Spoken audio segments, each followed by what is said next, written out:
Hit like and subscribe. You're watching the Marc Lamont Hill official YouTube channel. Peace, family. This is your brother, Marc Lamont Hill. Welcome to Night School. Every night here on the Marc Lamont Hill official YouTube channel, we hold Night School, where we break down the most controversial subjects, the most interesting topics, the most engaged debates going on in the world today. Tonight, we have sort of a special episode. Special in the sense that we're not driven primarily by news topics, although some stuff in the news will certainly come up. But instead, we are going to be driven by information. Every once in a while, we get a guest on here who represents an idea or a movement or a tradition that we want to know more about and that we want to ask interesting, complicated, and maybe even challenging questions about. Now, a lot of times we do that on office hours. Just depends on who the guest is. But tonight I thought would be an interesting opportunity to do that with the brother, Captain Tazaryach. If you don't know him, then you probably don't spend too much time in these social media streets, because his brother is in a lot of places, having a lot of debates with a lot of people. Tazaryach represents, I'm gonna try and get this right, but if I don't, he'll tell me, the Israelite School of Universal Practical Knowledge. That's the tradition that I understand it to come from, the ISUPK. It's had different names, different iterations, but that is the movement. Informally, they're often known as the Black Hebrew Israelites. I just say Hebrew Israelites.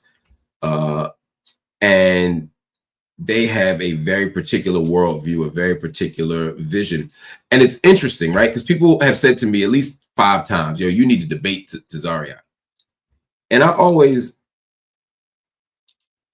say, why gotta start with a debate? You know, I want to have conversations with people. Now, I ain't got an issue debating people. I debate all kinds of people all the time. But I don't begin from that place. I begin from a place as an educator of saying, yo, how do we have healthy conversations? And the way to start is by having a healthy understanding of who people are, what people's traditions are, right? I mean, how can I debate a Jehovah's Witness if I don't understand what they believe? How can I debate a Muslim if I don't understand what Muslims believe, et cetera, et cetera, et cetera? And so I want to begin from a place of asking questions. Now, I'm pretty well read in this area, and I've been studying this for a long time. But I study for knowledge, not for debates. Debates just kind of happen, right? Anyway, so I want to bring this brother on in just a second, but I want to just set a little bit of context, and then he can help me out. You know, first I want to say again, and shout out to everybody in the Night School audience that's normally here. I also see some people here who seem to be representing the school. Shout out to them as well. Sending shalom out to y'all as well. I see people here sending love to their brother, to our brother, and I think that's dope. I want to have just to set the table again. This is not a antagonistic exchange. This is not a beef or a battle. I may ask some questions, and I'm certainly going to disagree with some stuff, and we can have those conversations. And largely, this for me isn't a religious debate. Not to say that we won't talk about religion and faith and texts and tradition, but you know, I ain't trying to persuade nobody, and I don't want to be persuaded. I want to have the conversation about what Hebrew Israelites believe. I think that that's important. And I also want to get his take on a few things that are going on in the world. You can't talk about Hebrew Israelites without talking about the state of Israel. They're not one and the same, let me be clear.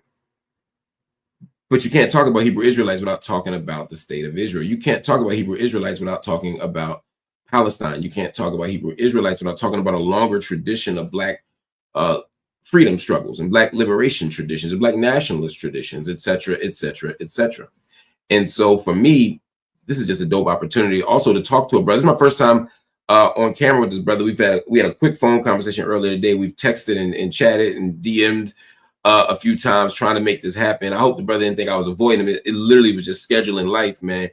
But we made it happen. I'm excited to see him here. And let me welcome to Night School the captain Tazaryach, serving under the leadership Commanding General Yohana Brother Captain Tazaryach, welcome to Night School.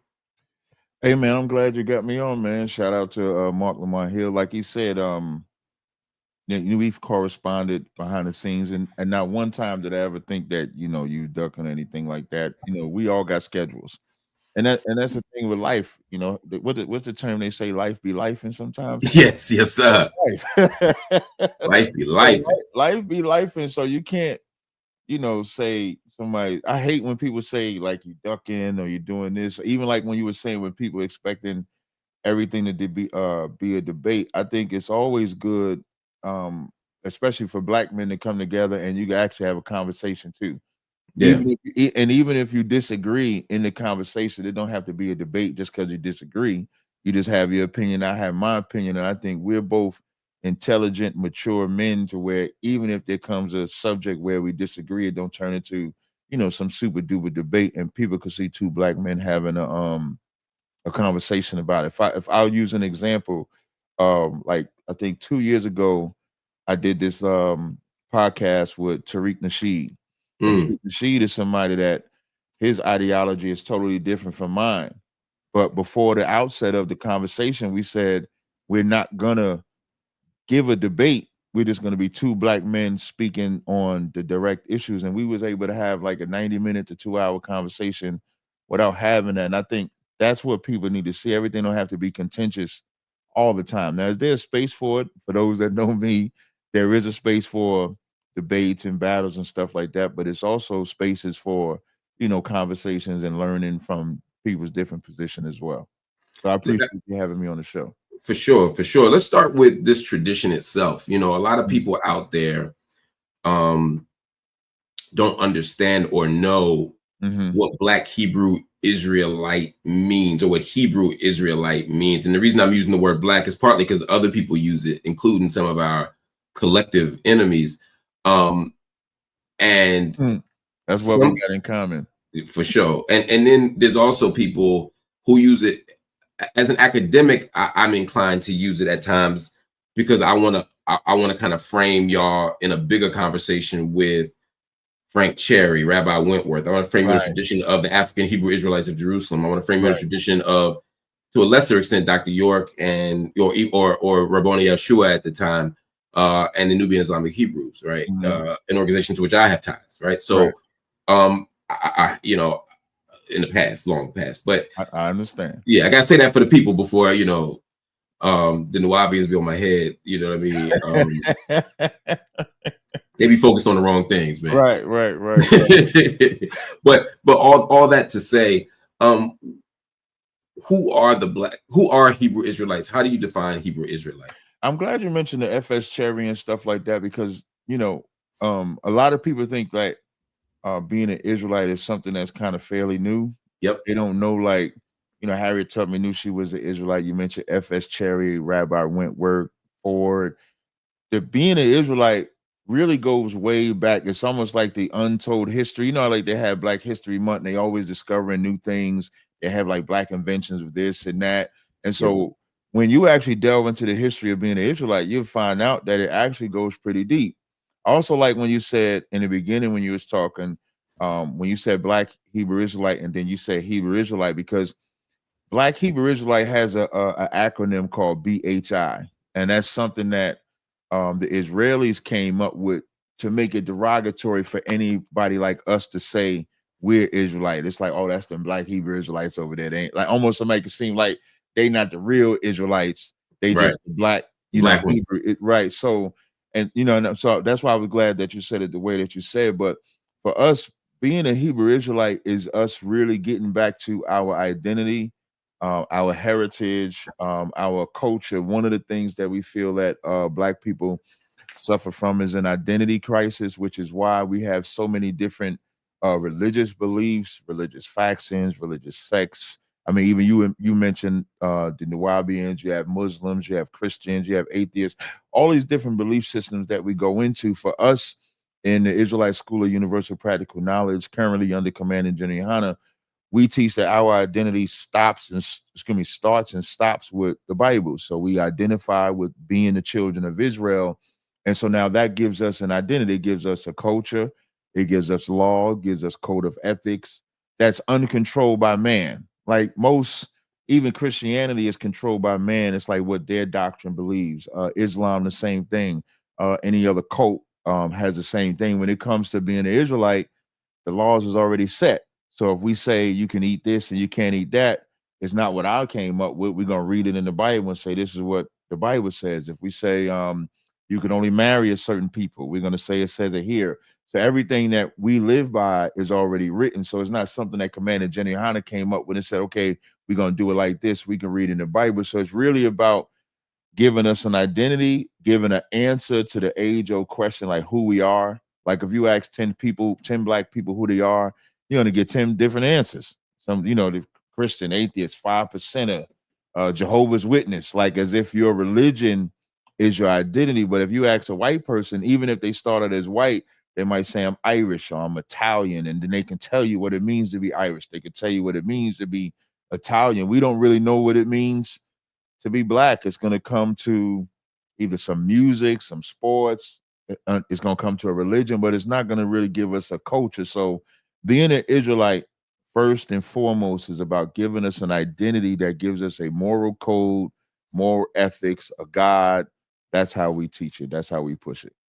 That's actually very helpful. When I think about that long tradition of Black Hebrew Israelites, and I mentioned Rabbi Wentworth, Matthew, I think about the commandment keepers, for those that don't know. Right. You talk about all the way back in Harlem over 100 years ago. Again, for y'all to think Hebrew Israelites are a new thing, they're certainly not. Even as an organized named body, Captain Tazaryach is also talking about a longer tradition. We'll talk about Harriet Tubman and all that stuff. Right. But even in terms of self-identifying, we got over a century of this tradition. A lot of those people come out of a church, though, right? A lot of them identified as Christians, but as they went through the Hebrew Bible, they said, wait, Exodus, that's us. Yeah. Etc. Even further, a lot of them learned from Jewish people.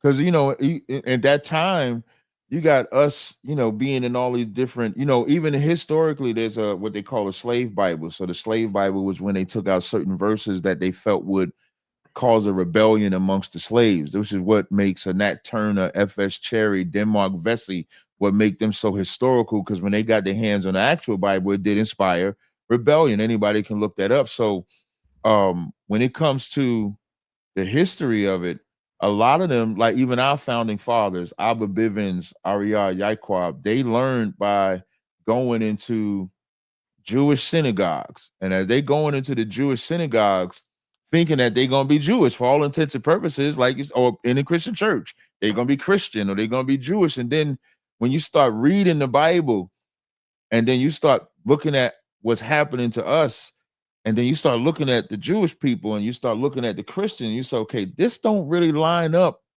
biblically. The way it's described and the way they look doesn't look like who you're telling me are the people of the book. The prophecies that you're saying are ascribed to these people don't look like it's ascribed to them. And then so the Matthews, the Fords, all these people start leaving out of the Christian church and out of the Jewish synagogues, because they're finding out that the people that are teaching them the Bible, really, we should be teaching them technically, because it's our record. So as they start realizing that they were the people, they start leaving out of those synagogues, they start leaving out of those Christian churches. And then that's when we start establishing and start learning on our own. And of course, as a baby in the infant stage, you're just growing. So you're learning. So at one point, they might not have believed in Jesus.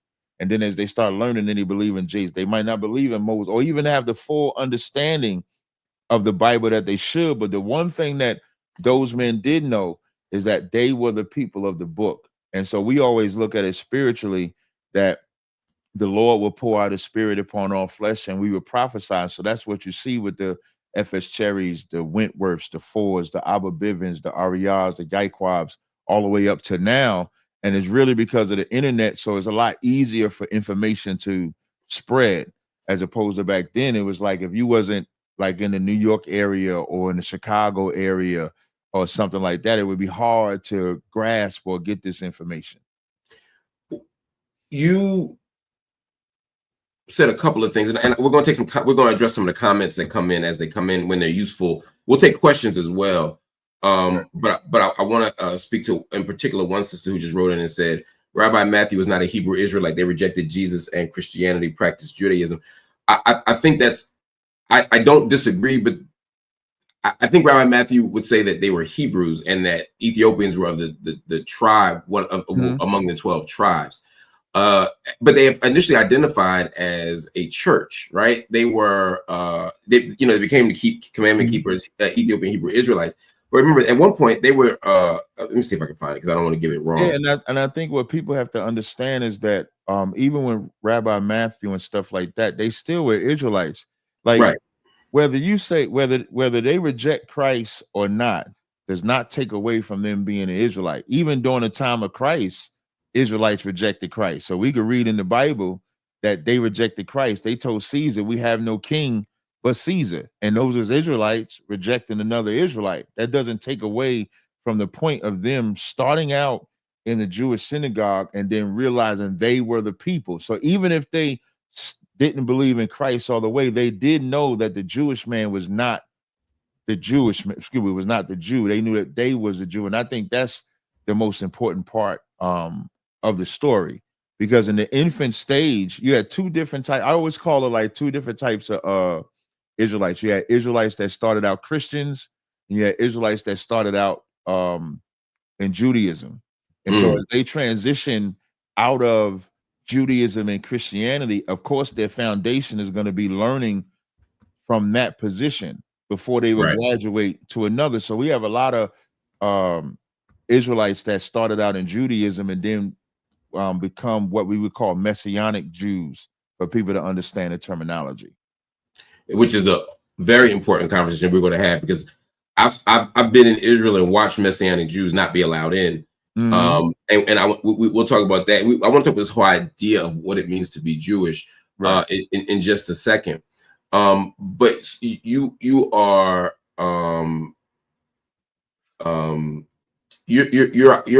identifying Hebrew Israelite not as a religious faith per se, but as a national identity and ethnic identity. Would those be fair labels? Ethnic and national identity? Yes, it would be ethnic, meaning like you can't, like in religion, anybody can conform to that. So a Hispanic, a Chinese, or Japanese can be Christian. In our belief system, you have to ethnically be an Israelite. So in North, Central, and South America, we would say the Blacks, Hispanics, and Native Indians. And then you got Israelites in Africa, you got Israelites in Europe, you got Israelites in Asia.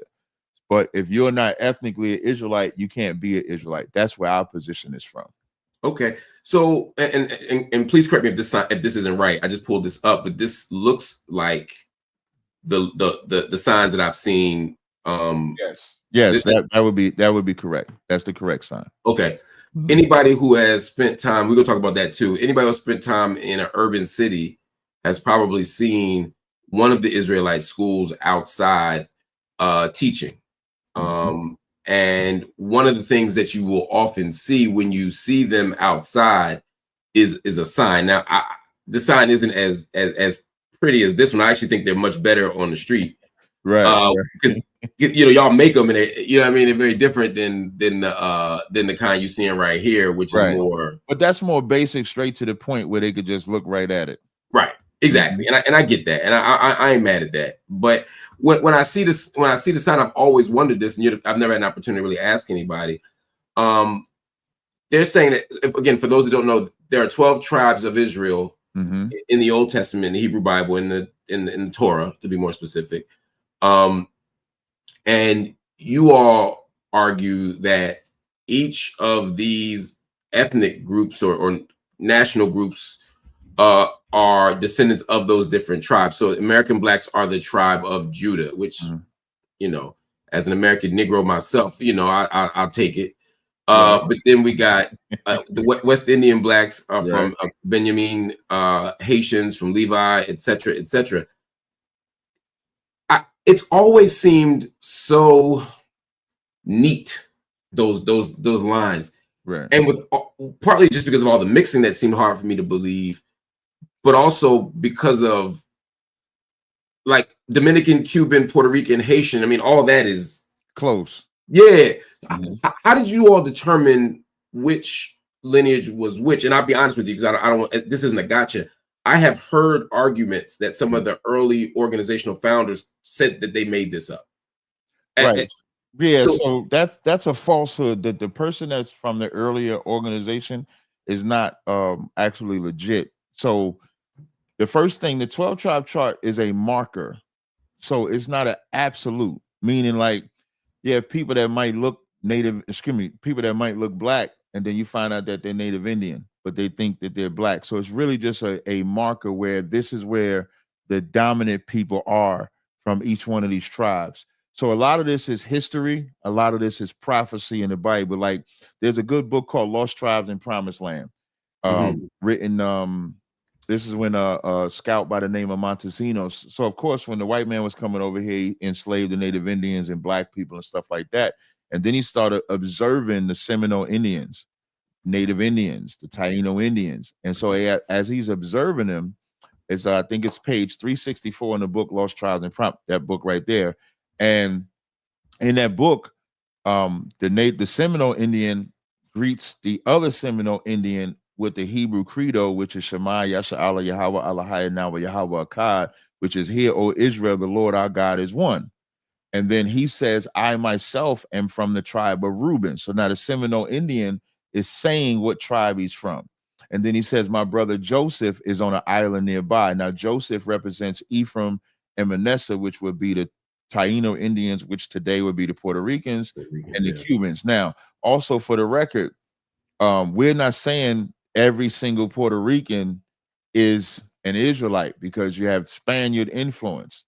Just like we're not saying every black person is a Judite, because you have white influence. Meaning, like if your father is white, then you're not.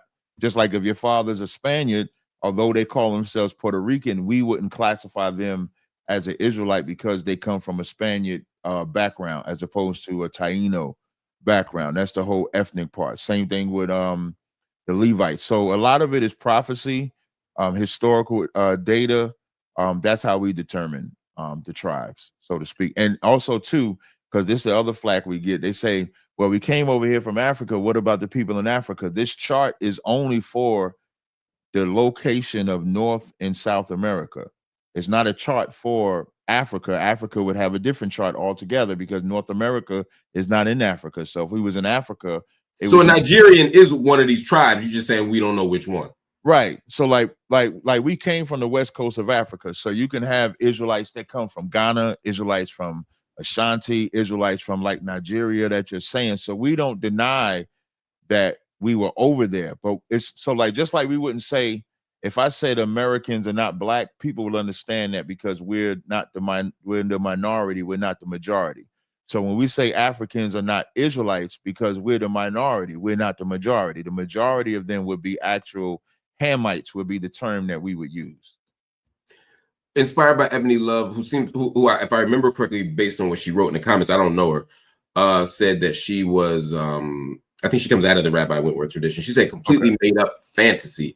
It is counter to genetic genealogy, records of slavery, cultural anthropology, all things logical and common sense. They made it up. I want to push her question a little bit further, because I don't want it to become a ad hominem kind of thing. Yeah, that's fine. What is the evidence of this? Like, where could people? Because typically, you all offer scripture, you offer books. You know, the best thing people can do is offer evidence. What evidence do we have to sort of substantiate the claims about the tribes? So I'm actually gonna look up the link that I have. We actually provide a full 12 tribe chart lecture on this subject. I'm gonna see if I can get it for you. Okay, and feel free to drop it in the chat, because my team will look at this is class, this is night school, so they will read. They'll do the homework. No sweat. And so what this does, I'm just looking it up. It's on my Cross the Line radio channel.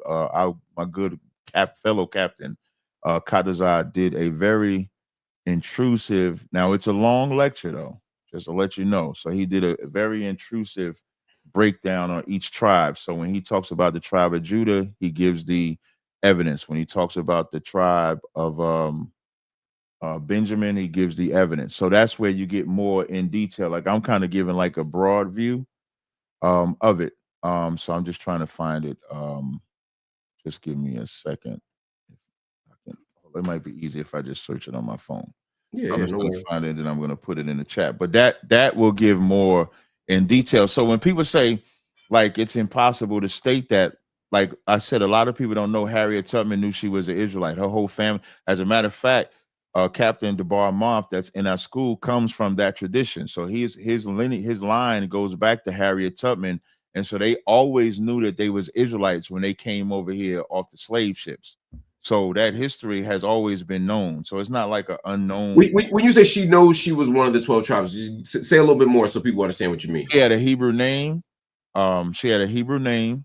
They You talking came about out of the Moses? Ashanti tribe from west coast of Africa. So out of that Ashanti tribe, they knew that they was Israelites. So when they came over here as slave ships to America, they kept that tradition of knowing that they were Israelites. That's exactly what I'm saying.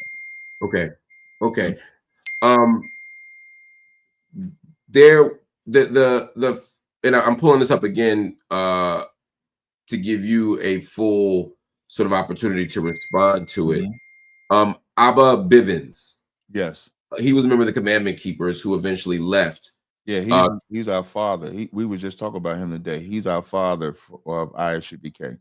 Yeah, he is the father of ISUPK. Mm-hmm. There are claims from people who say they were right there that the founding sort of, and I mentioned this earlier, that sort of the founding members of the organization made up some of this stuff. They went from the kind of original tradition of saying, look, we are the Jews of the Bible, we are the Hebrews of the Bible, we are the Israelites of the Bible, to sort of moving almost further. I think about, like, for example, with the 5%ers, the Nation of Islam, you have the Nation of Islam, then you have Clarence 13X, who starts the 5% movement. People always sort of move from, it's not uncommon for people to be in one place and move to another one. Yahweh ben Yahweh. People move from organization to organization. Sometimes they bring the doctrine with them and just want to leave the organization.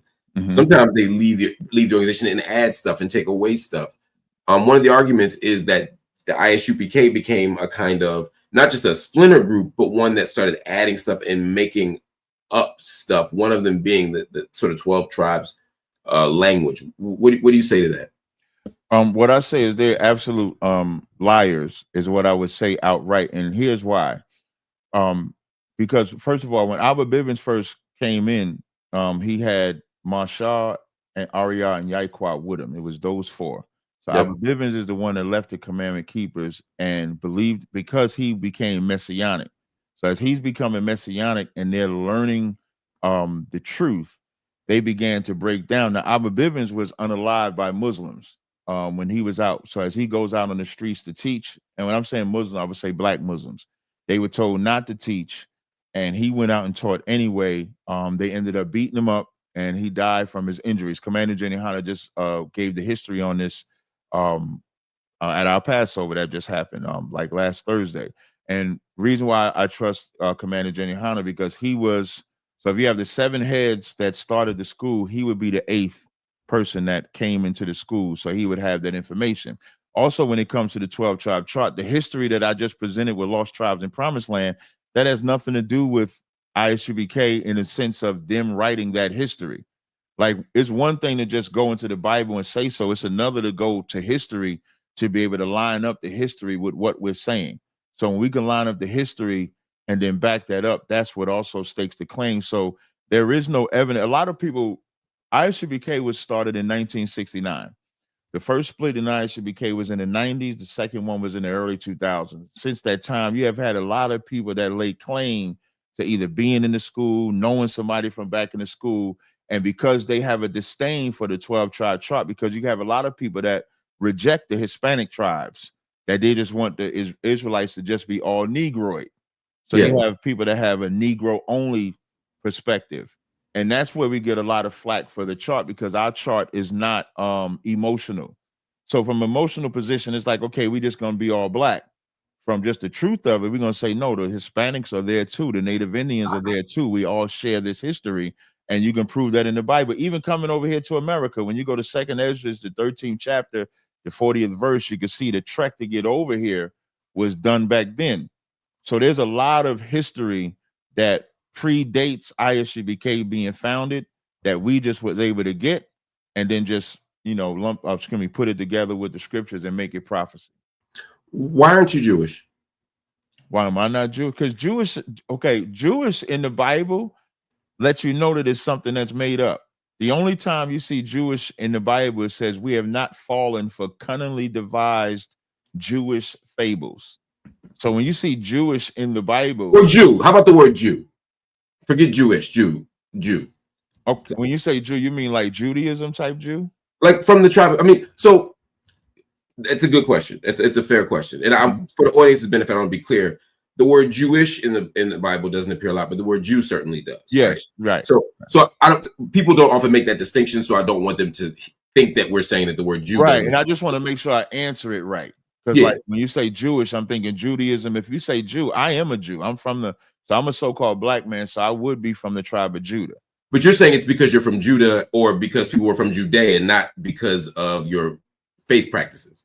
Yeah, not because of my faith practice. Because let's say if I was from West Indians, I would be Benjamin. Got you. Now, and they're not.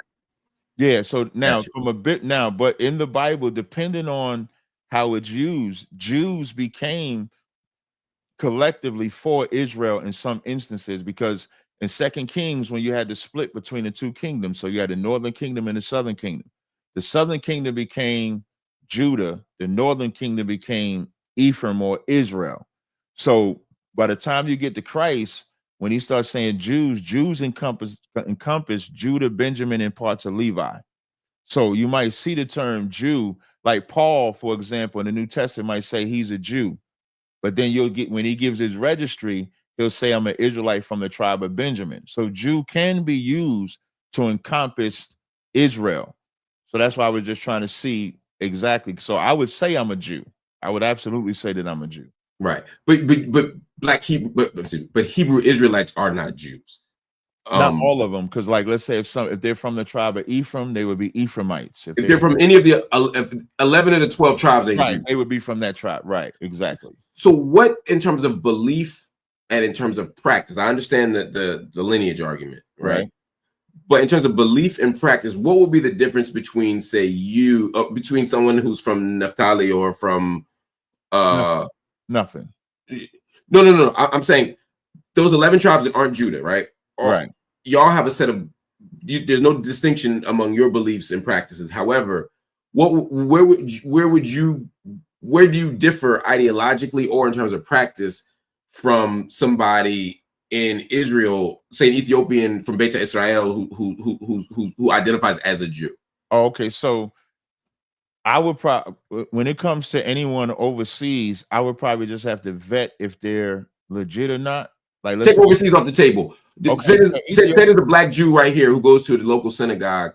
They're black, so we're not questioning their lineage. We'll get to the European piece later. But they're black. They go to the synagogue. They observe the Sabbath. They observe Passover. They do the things that it sounds like you do. Where are y'all different? Differences will probably be in doctrine at that point. So like, because if I see them going into the synagogue, I would look at them as being Jewish, even if they're black. So like Jewish people believe that you're Jewish by your mother. That's of course not in the Bible. You're not Jewish by your mother. You're a Jew by your father.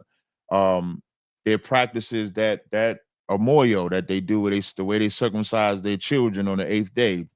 That's not in the Bible as well.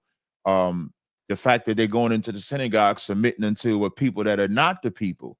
So at that point, even though I would look at them as Israelite, like even you, for example, I would look at you as an Israelite. So it would just be doctrinal differences at that point.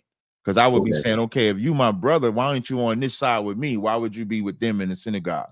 Why won't you come to me in the school? That's what I would, at that point. But there are a lot of black Jews who would say, why are you conceding this territory to them? This synagogue is ours. This is our tradition. Mm-hmm. But if they say it's theirs, I would say, why are you not running it? Because we run ours. That's what I would say. Because I would say, okay, if that's your synagogue, why is the Jewish rabbi white looking?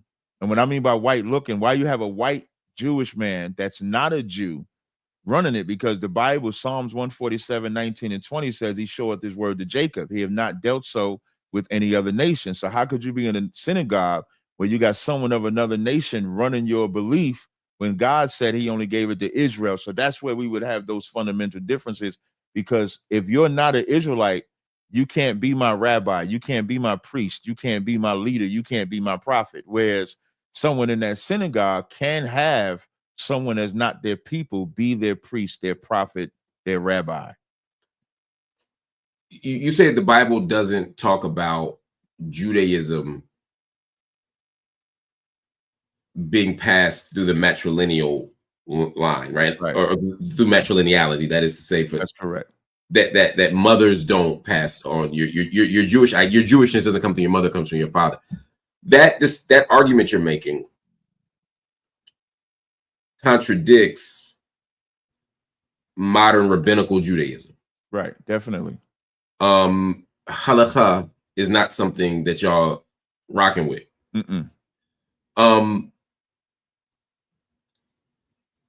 Talk to me about how y'all make sense of rabbinical Judaism, how you make sense of that entire tradition. Because again, there's a lot of stuff. One of the things I found fascinating, to give you some context, I spent as I'm an anthropologist by training, and I spent most of my time in the Middle East thinking about the African presence in Palestine, but mostly among Arabs in the Arab society, Palestinian society. But I have spent some time studying the aliyah of the sort of the immigration patterns of Ethiopian Jews as they came around 1985 to what is now modern day Israel. And one of the things that I found fascinating was when they would say, when the Jews in Israel, the Ashkenazim would say, those Ethiopians ain't Jews. They would point to the fact that they weren't following rabbinical Judaism. They were pointing to the fact that they were doing temple worship and that they were doing other things that preceded the fall of the second temple. So what I'm trying to get at, I guess, is two things. One, I want to understand how you see sort of that whole tradition of rabbinical Judaism. But second, again, what do you do with the people like the Ethiopians who say we're kind of doing the same thing you're doing, right? At least before we got to Israel, right? So Revelations 2:9 calls those Jewish people the synagogue of Satan. That's Revelations 2:9 when it says, "I know thy works and thy blasphemy." I know thy. I just want to read it real fast and then I'll explain. You got to explain to me why you're reading from the New Testament too. Oh, okay. Oh, you say, why do I read from the New Testament? Yeah, it's fascinating from this tradition of Torah to use the New Testament as evidence of a claim if we saying Christians got this thing wrong because they got some scriptures that ain't right in the New. You see what I'm saying? Right. But okay, so now Christians don't know the Bible at all, and the New Testament is Israelite culture, just like the Old Testament. Like, I don't know, and that's the one thing that always fascinated me about the Jewish man, because the Jewish man will reject the New Testament, but he does follow the Talmud, which is where they get you from your mother. That's very Talmudic. That halakha, everything that they do is primarily Talmudic. So when I read Revelations 2:9, when it says, "I know thy works in tribulation and poverty, but thou art rich," that's talking about us being poor, but we are rich, meaning this culture is what makes us rich, which we've left. And it says, "I know the blasphemy of them which say they are Jews and are not, but are the synagogue of Satan." So that's the Jewish man. The Ethiopian, let's say I'm gonna just assume that the Ethiopian is an Israelite. When you made an excellent point when you said they don't like them because they are keeping things according to the temple, as opposed to things post or after the temple has fallen. The rabbi suddenly becomes a central figure. Right, exactly. So everything about the Jewish man, they don't use Torah. So like if you take how you are a Israelite according to the Father, there's 12 tribes of Israel, right? Even the Jewish men will say that there were 12 tribes of Israel. All of those are men. So we know that Jacob had one daughter, Dinah, who was attacked by an African, a brother from not a brother, but an African, but she never had no son. So there is no tribe of Dinah that exists. So how can they create this all throughout the Torah? It's all about the son, the son, the son, the son, the son. But then when it comes to the Talmud, now it's switched to the mother, the mother, the mother, the mother, the mother. So that would be the first strike. And that's why, and I'll tell you another thing. When I went to Israel, so I went to Israel in 2017. I spent about 15 days out there, and I met this brother. And I always say I'm gonna upload this video, and I forget to upload it. And so I had a full conversation with this brother, and his tribe of people never left Israel. When the second temple fell, they never left Israel. And when a Jewish man came in, they put them in what they call like the prison section of it and kept them there. And so to monopolize on Judaism is why the Jewish man rejects the Ethiopians, not just the Ethiopians. When Ben Amin from Chicago, when they went over to Israel, when they said we're the children of Israel too, because remember, the Jewish man said they're all about the diaspora. They say that they're the diaspora because they come from Russia, from Poland, from Germany. That's where that's the argument of Zionism, is that we are Jews are a nation in of itself, regardless of where you come from. Right, except when it comes to melanated looking people.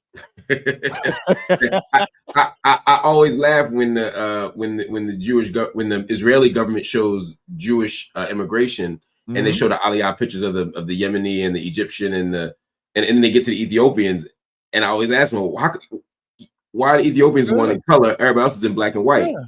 It's because they got to come 40 years earlier than the Ethiopians. Yeah. You know? And if you go into that region, biblically, they wouldn't look like the Jewish man historically. I remember I talked to this Jewish guy. They always tell me the same thing. Yeah, they was dark skinned. They was black back then, but over time they become white. I said, how is that possible when Eskimos still have skin tone? Elon Musk looks white to me, and he's South African. White people have been in Africa for thousands of years. They ain't changed their skin tone. So how do you just go from being one complexion to now you're only this complexion? So the real reason why the Jewish man will reject an Ethiopian, will reject Ben Amin, will reject us, is because they can never tell the truth of who we are. And that's the real argument. Because if it was about diaspora and we're saying we the people, why not accept us if it's not about color? That's how you know that everything about them is about color. And then the mother part is because they're Talmudic. They're not Torah keepers. They mention the Passover and they'll talk about Moses and stuff like that, but their practices come mainly out of the Talmud. It doesn't come out of the Torah at all. We come out of the Torah. And one thing I wanted to address again, Christ was prophesied in the New Testament. So when we get to the New Testament, all of that is about Israel too. That's not about God loving everybody. Christ said, I'm only sent to the lost sheep of the house of Israel. Paul said, it's my heart's desire for Israel to be saved. So Christianity just made it about everybody, which is why most people reject it. But Christ never came for everybody. Just so everybody can know that too. If you accept the New Testament, why not accept the Quran? So the reason we don't accept the Quran is because in order for a prophet to be a prophet of God, you have to be an Israelite first. Muhammad is not an Israelite. And we look at the Quran as a total separate God, total separate belief from the Old and New Testament. The name of the God is different. The practices of both belief systems are totally different. The people are different. So like there's Ramadan in the Quran. Ramadan is not in the Torah. There's Passover in the Torah. Passover is not in the Quran. Christ kept the Passover. Muhammad and them didn't keep the Passover. When they pray facing Mecca. When we pray, we face Jerusalem. The name of the God is different. The Quran's name of the God is Allah. The name of our God is Yahweh. Some may say Jehovah. Some may say Yahweh. So those core things is what separates them. I guess what I mean is, and I'm not saying this to make a case for one religion over the other at this moment, right, but to say we accept the revelation of Moses, and we accept the revelation of other prophets, right, in this religious tradition, and then Muhammad comes and says, "I'm in the same line, right? I'm from Ishmael for sure, from Ishmael, right? That's correct. But I'm part of this prophethood, and I'm coming to this Arab nation, right? Hence Allah versus Yahuwah, Yahweh, etc. Right. But fundamentally, we accept the Injil, the gospel. We accept the Torah. Right. We accept all the old books, and now we're saying here's one more revelation. Mm-hmm. I guess for me, I'm often fascinated how religious people make the determination to accept this one, because I mean, a believer could say, and I say believer, I mean a Muslim believer would say, well, yeah, Muslims did play the Qibla, the direction of prayer was Jerusalem until it was right for a while, right, until Muhammad moved it to Mecca, right? Right. That Ramadan is now the new way but it's still in the same tradition, but we're doing something different. Just like the New Testament represented not a break from the old laws, right? Jesus said, "I didn't come to break." That's right. To break those old laws, but there's some new stuff here. Not necessarily. Not. I don't know of too much new, because even the forgiveness of sins through Christ, that's not new either.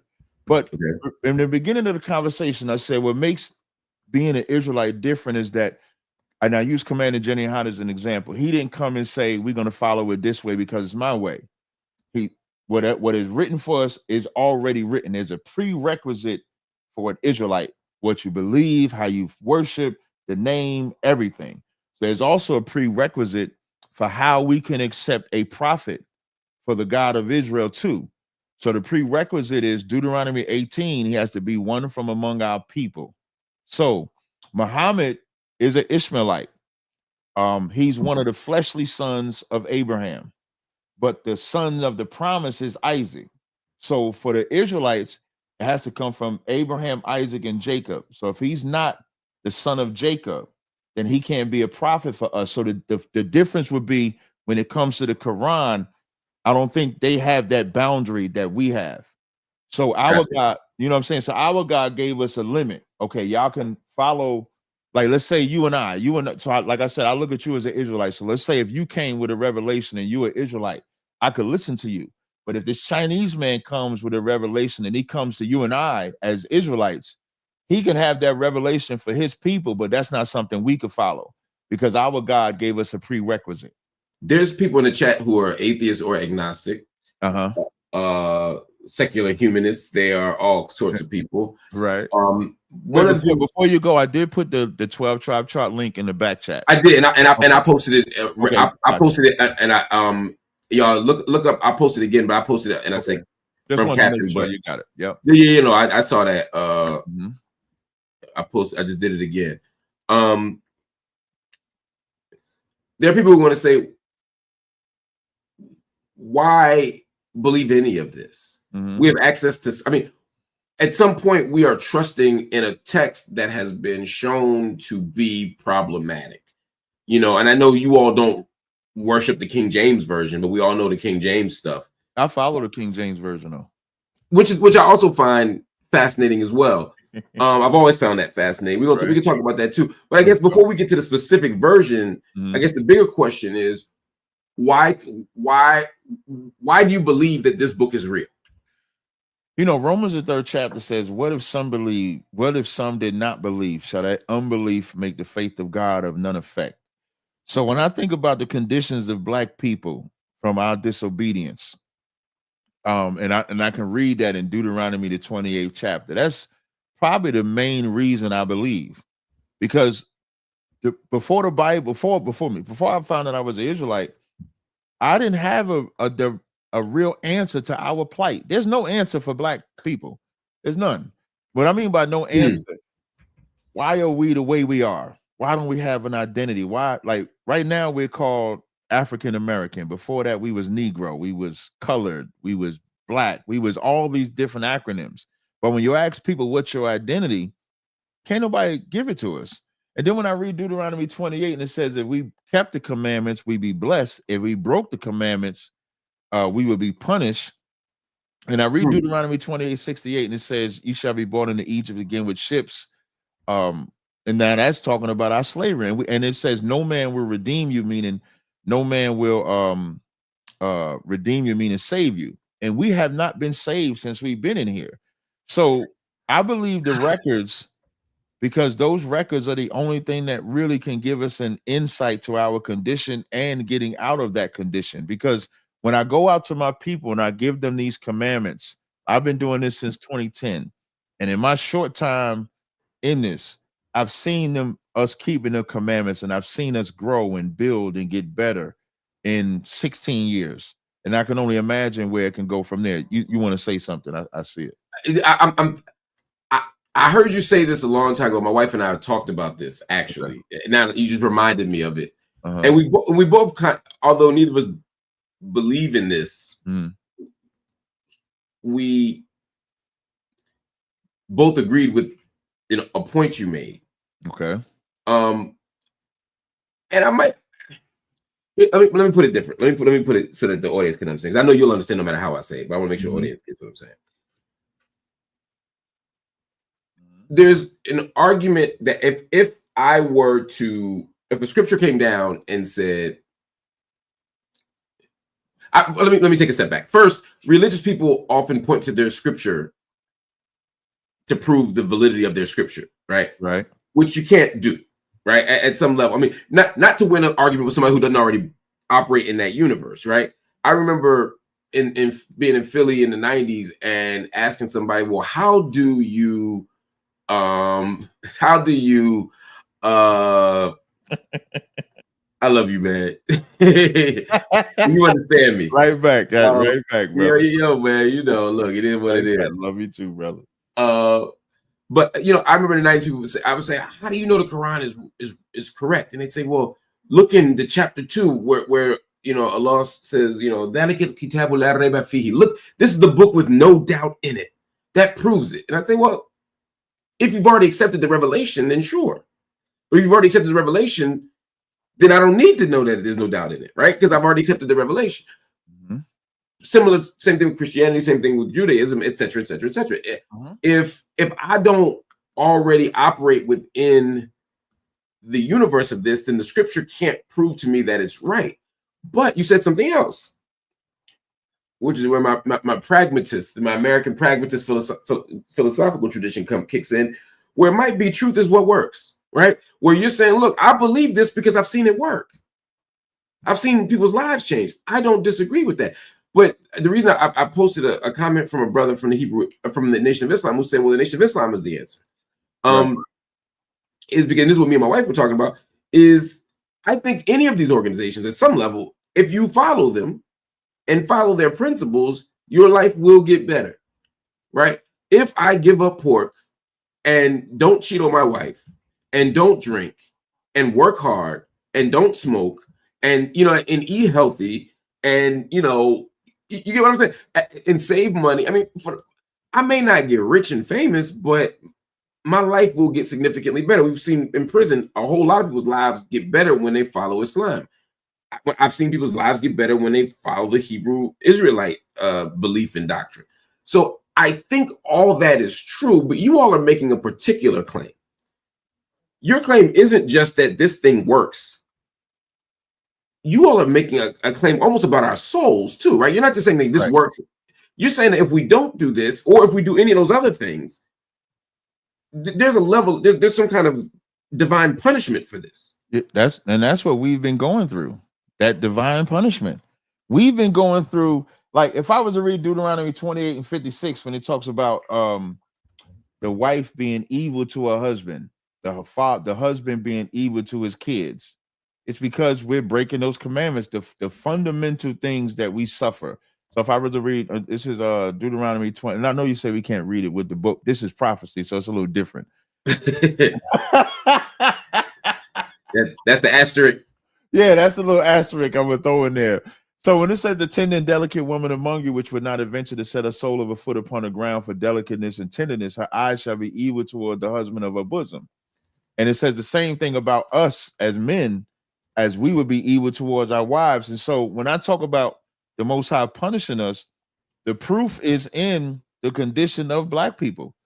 Our Black people, we have, in Lamentations, it says our eyes have failed in looking at a nation that could not save us.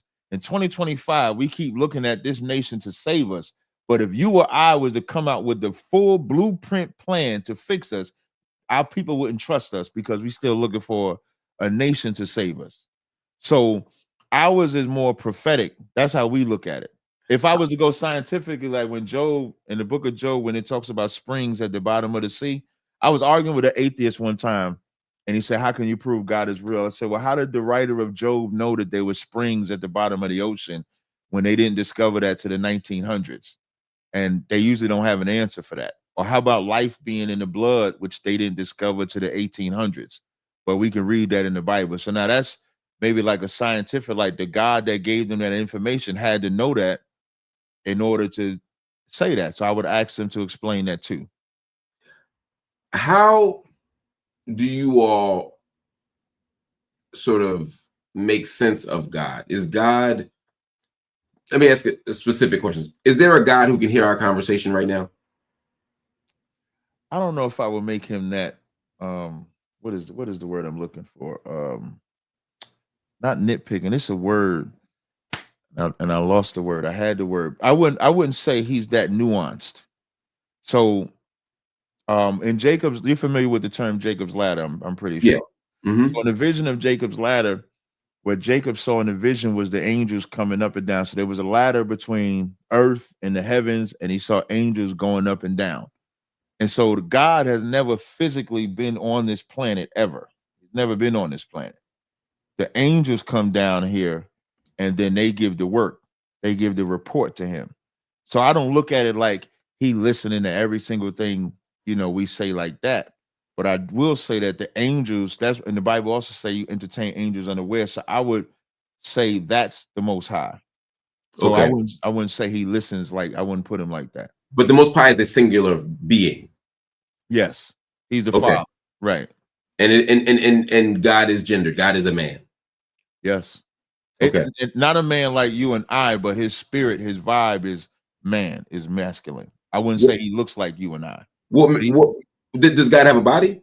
Yeah, he sits on the throne. And when you read the book of Daniel, it says he got hair and he sits on the throne. So he has a physical body. Okay, so it's a physical. So if one were to see God, God would look like one of these Israelites. Yeah, the Bible says you would die if you saw him. So even Moses saw his glory. He didn't see him directly. Okay. So, but in the vision, you see him on a throne and he has woolly hair. So he does have hair in the body.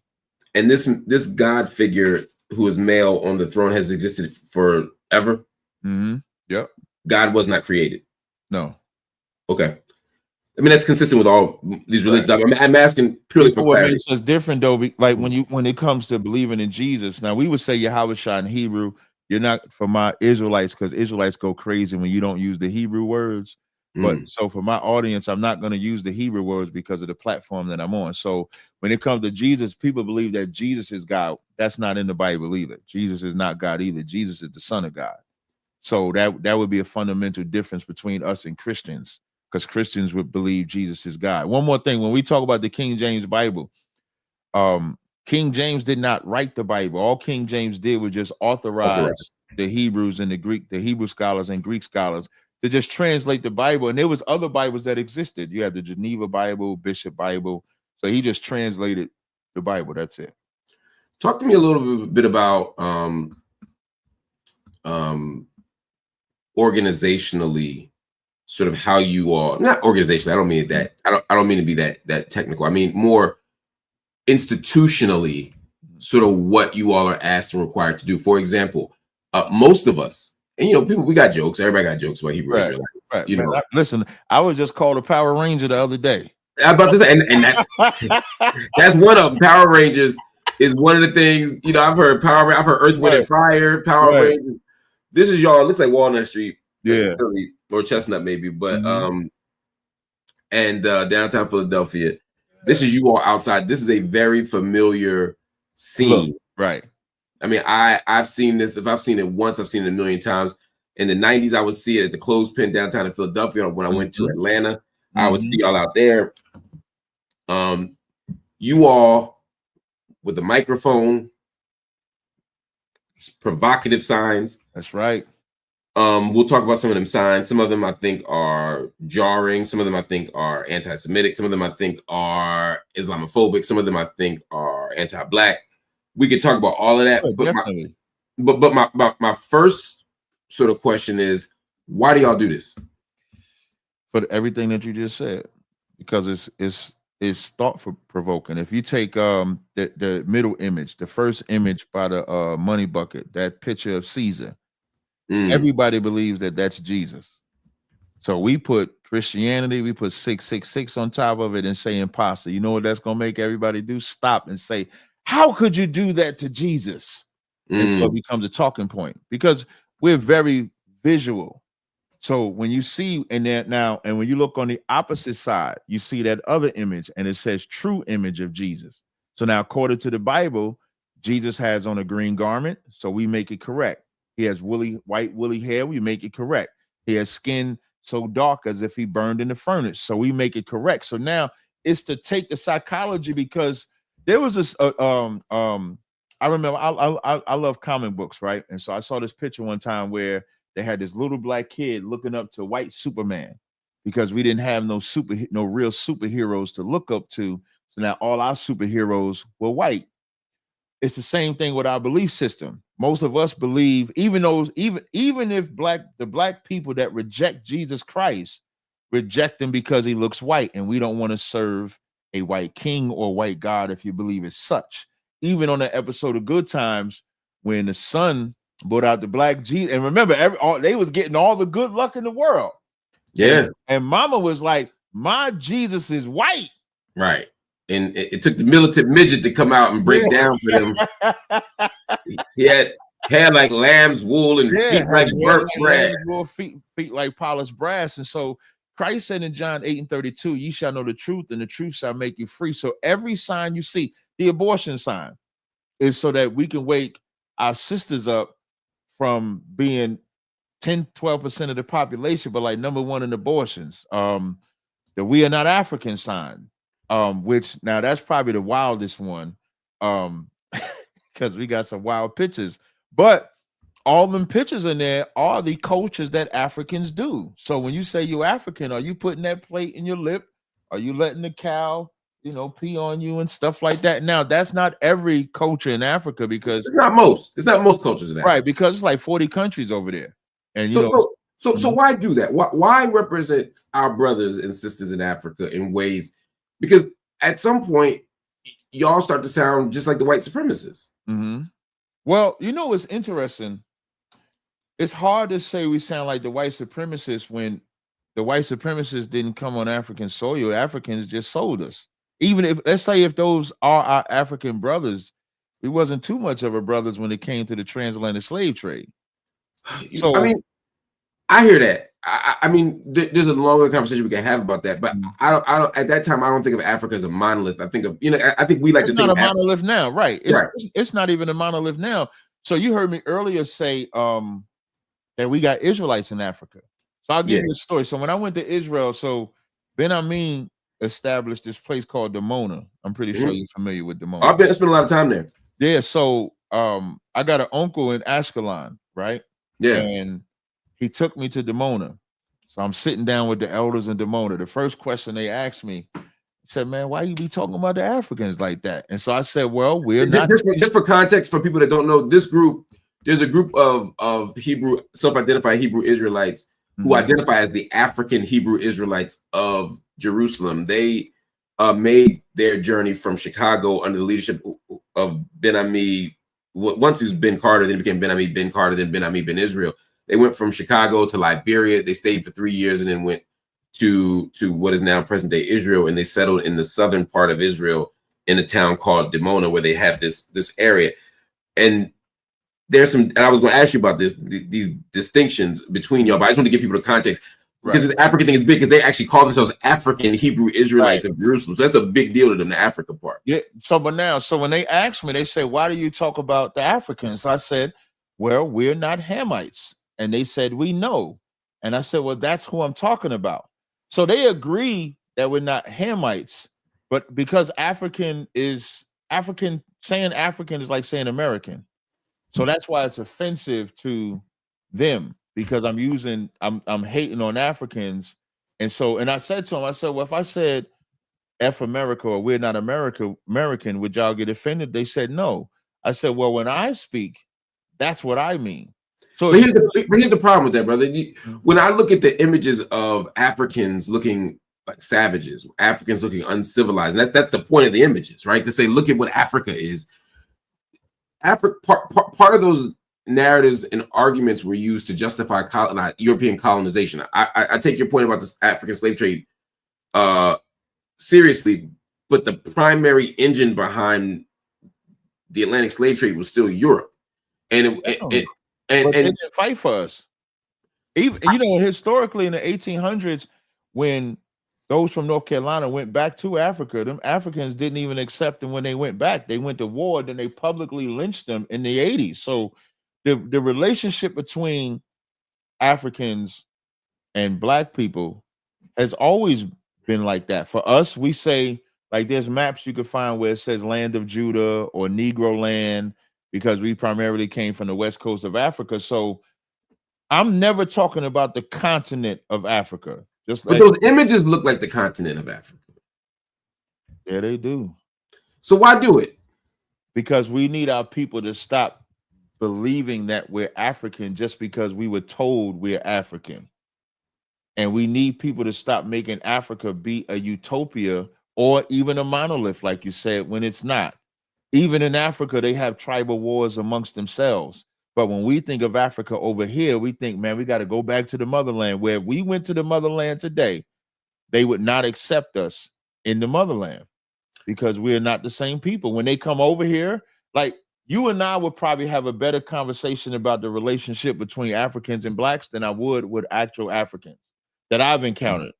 And because they look at us as lazy, they have derogatory terms for us, just like white folks do. So they don't look at us with the respect that you would want me to give them. So for us, when we go out on a camp, it's for shock value. So now when they see them images, they say, why you got that image there? I say, because we're not Africans. We'll prove it. And so we'll go into the Bible and show the differences between us and them. We'll go historically to show the differences between us and them. So I think you already know this from what I've said the last couple of minutes, but I would say I find that deeply problematic. There are people.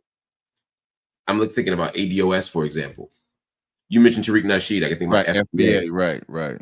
There are organizations that say, look, there's a unique lineage and tradition and culture, even at this point, of being a descendant of African slavery here in the United States, or American slavery here in the United States, coming from Africa. I think there's a way to highlight that without demonizing or mocking or caricaturing people on the continent or Muslims, right? Or these other groups with whom you may have an ideological disagreement. I think it's outside of the sign, we don't talk about them too much unless we have to. Our primary enemy, we talk about white folk, we talk about America, we talk about the Israelis, we talk about that. We don't, the only time, to be honest with you, I've never really talked about Africans a lot until like the Polites and Shaka and Sanetta and Setis and them came in front of my camp to battle me. And so now as they trying to trash my Bible, of course I'm going to trash their. You turned it up a notch, but them signs been there since the 90s. No, that's what I'm saying. The sign, I'm not saying the signs haven't been there. Okay. But what I am saying is that even with them signs being there since the 90s, you're not going to find the major arguments of people having about us having the signs about Africa as much as they're going to have arguments about signs of that white Jesus. Like I think that's right. I mean, so there's a way that showing a black Jesus or criticizing a white Jesus unsettles a Christian, but we're not rejecting or attacking their Christianity as such in that moment because we're trying to bring them over. Right. That sign you have says 666. Right, but it's based on the white Jesus figure, right? I guess what I'm saying is you'll hear where I'm going. You understand when you hear where I'm going. Okay.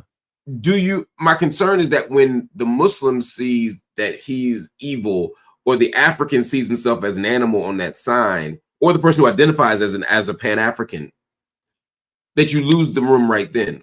If it's a shock value thing for teaching and conversion, how effective is it? Extremely effective. The Muslim sign, I don't know if it's so much Well, Muslims are definitely going to take it derogatory, but I I'm think about to say, bruh. but so like if I was to say which one is the most egregious, I would say the African sign because of how graphic the images are. From a belief perspective, I would say Islam is probably the most egregious. Yeah, And then, Islam is idol worship and right, a lie. right. Yeah, And I then definitely think Muslims ain't gonna rock with that. right. And then the Christianity one, but now the crazy part is the Christianity Jesus one doesn't look as egregious, but it gets the most attention out of them all. It would be the Jesus one first, and then it's a battle between the Muslim and the African one, depending on who's looking at it. But that white Jesus is the primary argument that we've always had. Occasionally, somebody will argue with us about the African one. And again, we're just not Hamites. So what the African one is to just show that we're not Hamites. I'm using Hamites from the biblical term so people can understand this distinction. Because if I say we're not Africans, people will say you come from Africa, which I came, my ancestors come from Africa. So I'm not saying that that's not where we come from, but Elon Musk also comes from Africa, but nobody's looking at him as the actual African. So if you can make the distinction between Elon Musk, a Chinese person being born in Africa, then the Israelites should be able to make the distinction of being born in Africa, but not being an African or being a Hamite. So that's where we make that distinction. When Jehovah's Witnesses come door to door, part of why they do it is because they believe that their faith commands them to do that. Right. Does your faith command you to do the street corner stuff? Yes. The street speaking, now the signs are subjective. What is it formally called? Is street speaking the formal name? Yeah, street speaking is a formal name. So in the book of Nehemiah, the 13th chapter, and to go back to the founding fathers of ISUBK, when they read this verse, it's Nehemiah. I'm trying to make sure I get the right verse. I think it's Nehemiah 8. Yeah, Nehemiah 8:1. It says, and all the people gathered themselves together as one man into the street that was before the water gate, and they spake unto Ezra the scribe. And so you'll read in verse 4, just for time's sake, and Ezra the scribe stood on a pulpit of wood, which they had made for the purpose, and beside him stood Mattathiah, Shema, Ananiah, Uriah. So if anybody can just, that picture that y'all saw, that's the pulpit of wood. And then the men that surround it is in Nehemiah, the 8th chapter, in the 4th verse. So what they would do is they would go on the corners in Jerusalem, and then they would teach people the law. So when we go out on the corners, we're doing it exactly according to what the Bible says. So that is a requirement. If you and I should be, you're going to go to, I'm sorry, street speaking or camp. We call it camp as well. Okay. Camp is the same thing. Yeah. So, right. So Israelite School of UPK, that's the name of the school. Camp is what we do on Saturdays or sometimes Fridays, depending on, what location it is. Got you. Growing up, I just always remember being on Friday. I knew y'all was gonna be outside. Yeah. So it could be Friday or Saturday, sometimes Friday and Saturday. I know Philly used to be Friday sometimes and Saturday. When I came into the school, we was doing Fridays and Saturdays in Philly. Because I used to come to Philly. They didn't have a school in New York when I first got here. So I used to be in Philly like every week. Where are you originally from? I'm from Jersey City. I'm born in Jersey City. Oh, okay. I was living in West Orange when I found out. I used to drive like 5 days a week, 6 days a week. I was going down to Philly. Like I would get off my job or my slavery, as we call it, and drive straight down to Philly and be up in them classes, 41 Garrett Road. Well, technically it's Upper Darby, but I'm Upper Darby. Oh yeah, I know it well. Yeah. So we used to go there and rock out with the classes. Are you allowed, or no? Are you required to learn Hebrew as a member of the school? Yeah. So I'm a novice in Hebrew. I'm not a Hebrew expert, so I could read it. Like if it's in front of me, I can read it. But on a scale of 1 to 5, I would probably put myself at a 2. So as a body, so we got some brothers, like there's a brother in New York, Hazahav. He's an expert at Hebrew. Captain Ashaparim in DC, expert at Hebrew. I'm not an expert at Hebrew, so I wouldn't put myself. So it's not a requirement. Yeah, it's not like you got to know Hebrew. You got to know it to pass the test to become an officer. But what you do after that, your gift is revealed. Some people have the gift of tongue to learn Hebrew like that. When I was in the Ansar movement and in that tradition,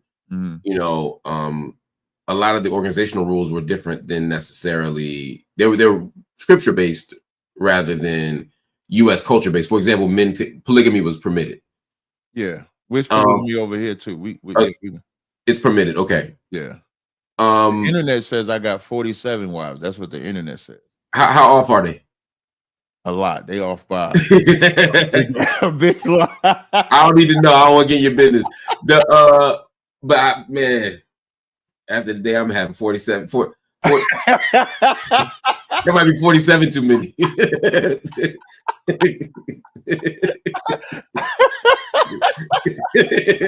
Man, you crazy, man. You crazy.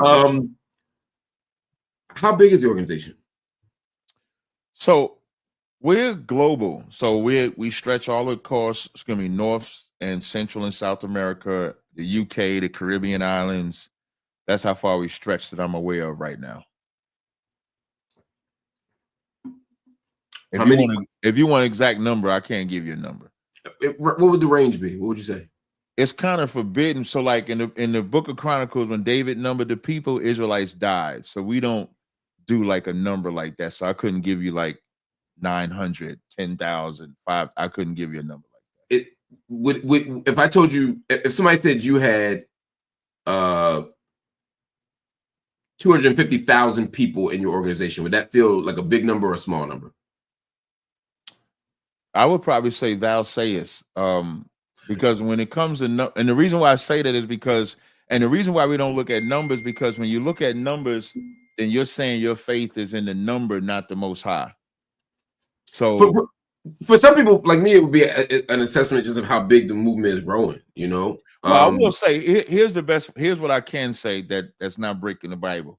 When I came into the truth, my first Passover was in Upper Darby, PA. It was at the top floor. It was in a small room. It was maybe 30 brothers and sisters in there. At the Passover, it was thousands at the Passover. Okay. When I left the Passover. That shows growth. That's what I'm getting at. I'm not trying to be. I'm not the feds. No. I didn't. No. I don't think you that at all.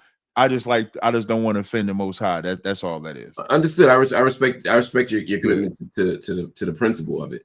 There was a question I had for you that, you know, there's some comments before we go. There's a few people who have questions in the. That's fine. In the comments here, but there was something else I wanted to ask you. It'll come back to me. I lost my thought when I read these daggone comments. So Stacy Glore writes in and says, do you all agree or disagree that the invention of different religions, political parties, and other labels continues to divide us as a people? Yes. I think the invention of them definitely divides us. That's why, like I say, the Bible is not an invention. It's just there. But the religions that come out of it, the Jehovah's Witness, Seventh-day Adventists, Baptists, Methodists, and even some Israelites. You know, I was going to say, a whole lot of people say Israelites. Yeah. Listen, I'm always going to be up front. I'm always going to be up front. And even some Israelites, and a lot of that comes from ego, power, belief. People want to be followed. People want to be worshipped. So you're going to always kind of like have that division until you can put your ego, pride, XYZ. For the Israelites, and for those that know me, I've always offered to sit down with every Israelite group. The offer has always been open. Commander General Yohana's been saying that since 2010. So nobody could say that we're not open to the conversation, but you got to be willing to come and have the conversation with us. So we don't have that pride. I know what I wanted to ask you. Talk to me about those other groups. It came up briefly a moment ago. You know, I spent a lot of time studying, reading about, spending time with the African Hebrew Israelites of Jerusalem. I even slept in the I can't think of the kafar there, and just learned so much. When people talk about them, or when I talk about them, people think I'm talking about y'all. Okay. When people hear Hebrew Israelite, they don't think of the African Hebrew Israelites of Jerusalem. Right. They think of y'all. They think of the camps. They think of street speaking. They think of the signs. I mean, sure. I would imagine that you wouldn't want it the other way. Right, right. Where do you all differ where do you all differ ideologically, or are y'all all on the same page? I know I have some sense of what they say, but how are y'all The different? only thing we have in common with the other Israelites is, I believe, who we say are the Israelites.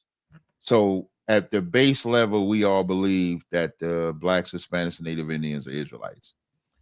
When you get past that, you're gonna have differences. So some of them gonna believe that God loves everybody. So you got some organizations that believe a white guy, Chinese guy can be a part of their organization. You're gonna have some that believe Jesus is God. You're gonna have some that believe Joseph is not the father of Jesus. So at that point, it becomes doctrinal. So at the core, that we'll believe. I think they all say we got to keep the law that I know of. Outside of that, it's just going to become doctrinal at that point. Christian ministers often tell me, at least the ones who I think are well read and thoughtful, that Christians can differ about doctrine. They appeal to Paul and say, Christians can appeal. Believers can disagree as long as it's not soteriological, as long as it's not about salvation, because Jesus is big for them, right? If you're Christian, right. Jesus that's kind of their guy, right? So that's my guy too. Real one. What are the things that make, like you said, there are doctrinal differences among different Hebrew Israelite groups? What do you all have to believe in order to be of the same sort? Like what's non-negotiable for y'all? Being an ethnic Israelite, keeping the laws of God, and Christ is our Redeemer to the Most High. Those can't be broken. Okay. They, and this is big, and this gets to the question of Israel-Palestine for me. Okay. You know what? I'm full transparency. I'm doing my own production right now. I want to put this banner up now so it comes up. Yeah, do your thing, man. Do your thing, brother. It's all right. Because sometimes I get to talking and hosting, and I'm like, you know what? But the question I want to get a sense of, in fact, as I write the question out, what do Hebrew Israelites think about Israel, Palestine? But I'm gonna start that question. I want to start by sort of asking you first what your belief is about the role or presence of Hebrew Israelites in Israel. Again, the African Hebrew Israelites of Jerusalem, the people who come out of the Ben Ami, Ben Israel tradition, believe that it was their divine duty to go to Israel, to establish a kingdom in Israel. We could talk about the shift in language about what that meant for the other people there, because I think it changed from the 60s and 70s to now, where they're kind of like the stars of the show, or the Israeli Zionist settlers show. Mm-hmm. But they absolutely believe that God wants them to be there. Do you all believe that at some point in time, maybe not now, but at some point in time, you all are supposed to leave the United States and go to that land that is presently called Israel? That's not what we believe. Because prophetically in the book of Joel, World War III will start there first before we get into that land.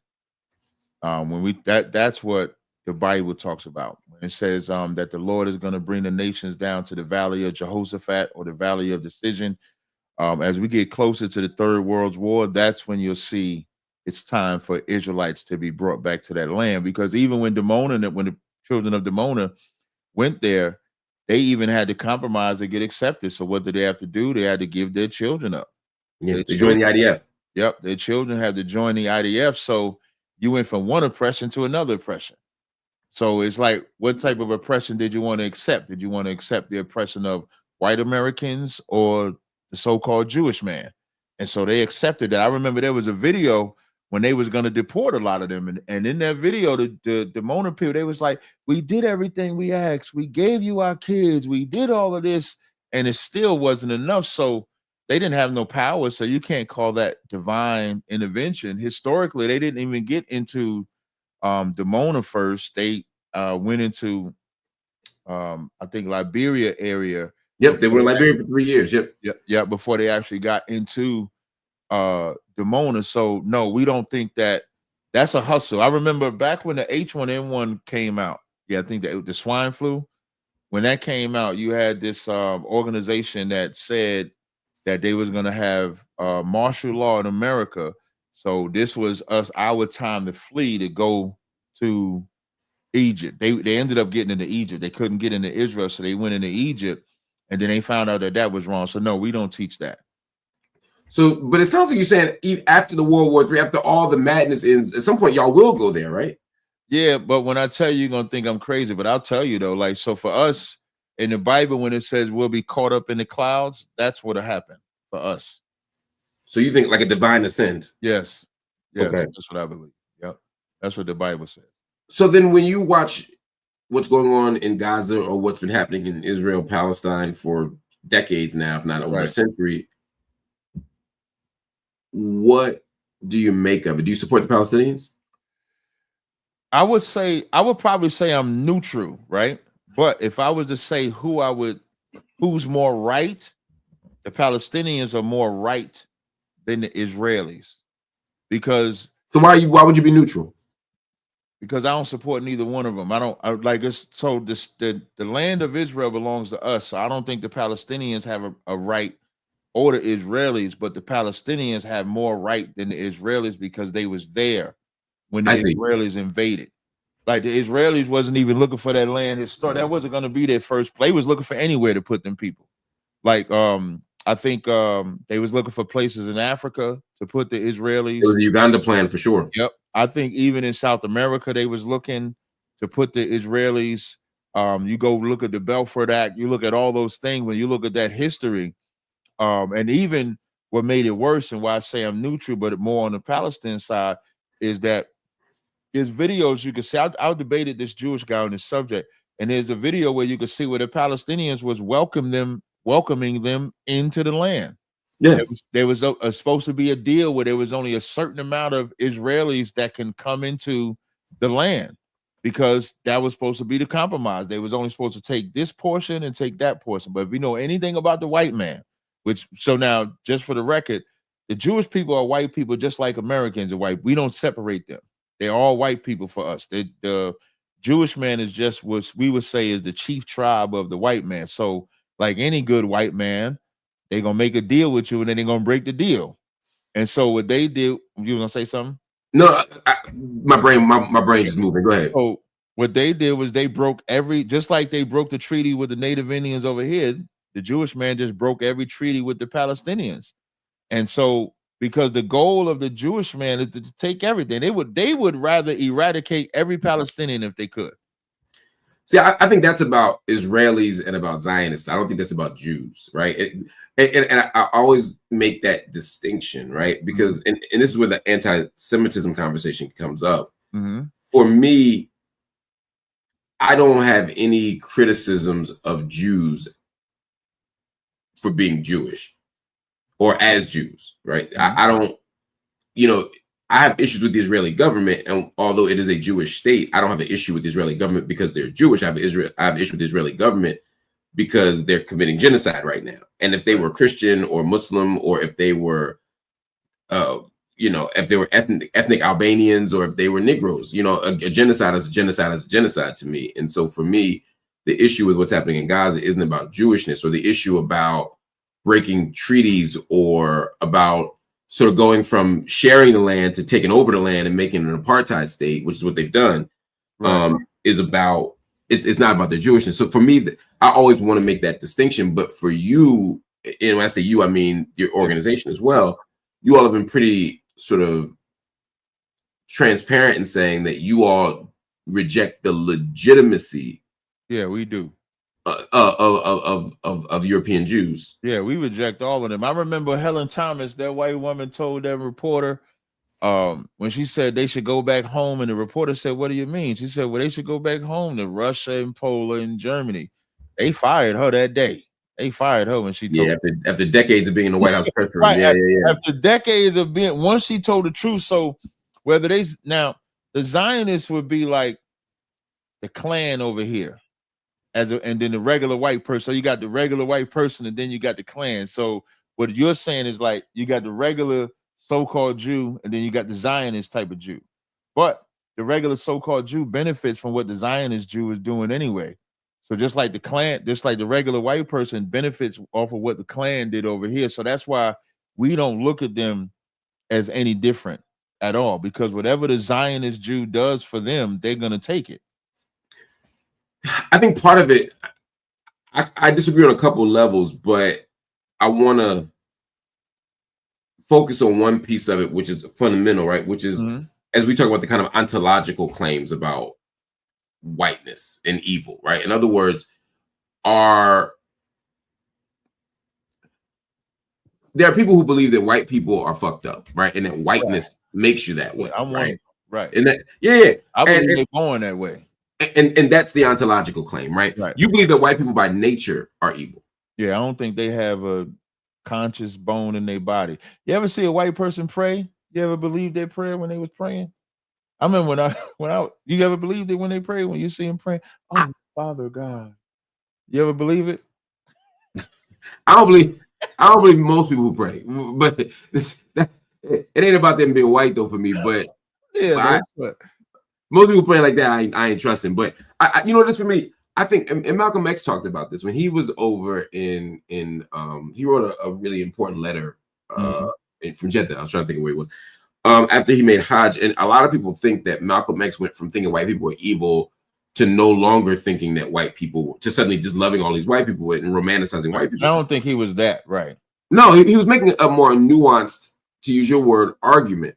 He was saying white people are still fucked up, but it's a system of white supremacy that makes white people like this. So when I see these white people over here, it's not that these are magical white people or that Islam made these white people somehow different than the white.